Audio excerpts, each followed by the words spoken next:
អាញាធរបន្តរុះរើកន្លែងលក់ដូរដែលរំលោភចិញ្ចើមផ្លូវនៅតាមបណ្ដោយផ្លូវមុនីរ៉េតក្រោយទុករយៈពេល30ឆ្នាំទៅ40ឆ្នាំហើយសម្រាប់អាជីវករលក់ដូរបន្លែនៅផ្សារដើមគោដែលបានលក់រំលោភលើដងផ្លូវសាធារណៈនៅពេលនេះថ្នាក់ដឹកនាំរាជធានីភ្នំពេញមិនមានពេលវេលាទុកឲ្យមានការលក់ដូរដែលធ្វើឲ្យបាត់បង់សណ្ដាប់ធ្នាប់ទីក្រុងបន្តទៀតនោះទេ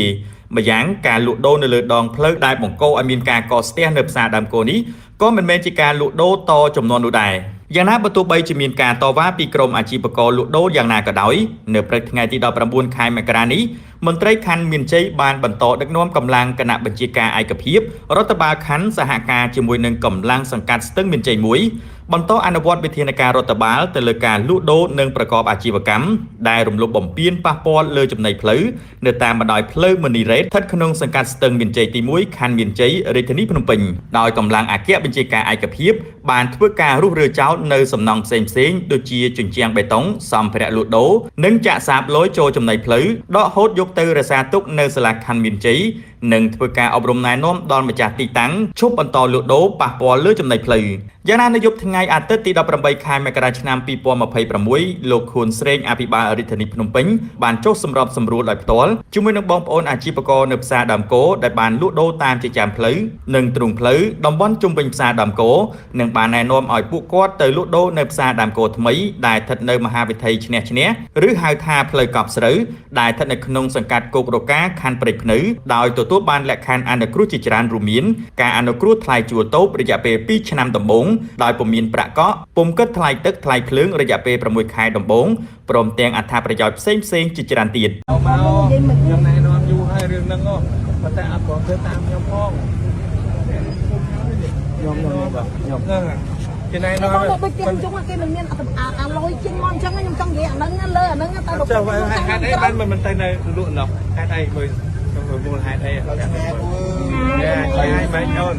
ទីក្រុងមិនមែនរបស់ខ្ញុំម្នាក់ឯងអូនណារបស់យើងទាំងអស់គ្នាហ្នឹងខ្ញុំធ្វើដើម្បីយើងទាំងអស់គ្នាតាអូនតែដល់ពេលទៅនឹងពេលទៀតទៅវាអីអូស្អី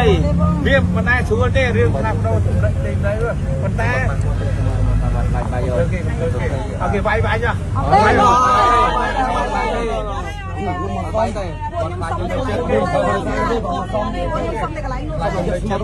ទៅណោះបងប្អូនស្រីលក់មិនដាច់ណាបាទកស៊ីខ្ញុំនេះឲ្យកស៊ីទៀតខ្ញុំឲ្យកស៊ីទៀតក៏តែចំណៃមានចែកជូនបងប៉ុន្តែបងអត់យល់ពីពួកខ្ញុំនេះមិនបានមិនយល់មិនបានមិនយល់មានពាក់ប៉ុននៅខាងនេះច្រើនពាក់ប៉ុនបែបដើមយើងធ្វើទូធ្វើស្អីមិនមែនថានៅច្រើនអបអរពួកខ្ញុំចូលពីចិនមកម្ដងពី3កុងតឺន័របងឥឡូវតាមការពី3កុងតឺន័រកាន់តែស្ទះកាន់តែមានប្រវត្តិឬចរាចរណ៍ដោយឡានកុងតឺន័រចូលមិនចូលអត់តាមក្រុងបងឯងចូលបងអូនឯងចូលដែរនោះចូលស្រាយចិត្តហើយតែជ័យនេះស្អែកតែជ័យគ្នាប្រភេទសាប៉ុន្តែរឿងលក់លើផ្លូវលក់លើចិញ្ចើមគឺខ្ញុំមិនអនុគ្រោះទៀតទេកន្លែងហ្នឹងក្នុងផ្ទះអាចចាក់ប៉ុន្តែក្នុងផ្ទះអាចចាក់ចង់និយាយថាចេះបើណៃនៅក្នុងផ្ទះណៃមិននិយាយទេទុកឲ្យពួកបងណៃលើខ្លួនបងនិយាយចូលទៅនិយាយទៅគាត់បាននិយាយទៅបានកាត់មែនតែតែបងទៅលុយហ្នឹងគេស្រួលផងជាមួយគ្នានេះលោកអភិបាលរាជធានីភ្នំពេញក៏បានចុះពិនិត្យសកម្មភាពអនុវត្តគម្រោងរៀបចំកែលម្អចិញ្ចើមផ្លូវតាមមហាវិថីម៉ៅសេតុងមហាវិថីព្រះមុនីរ៉េតផ្លូវ230និងតំបន់ជុំវិញពាក់ព័ន្ធផងដែរ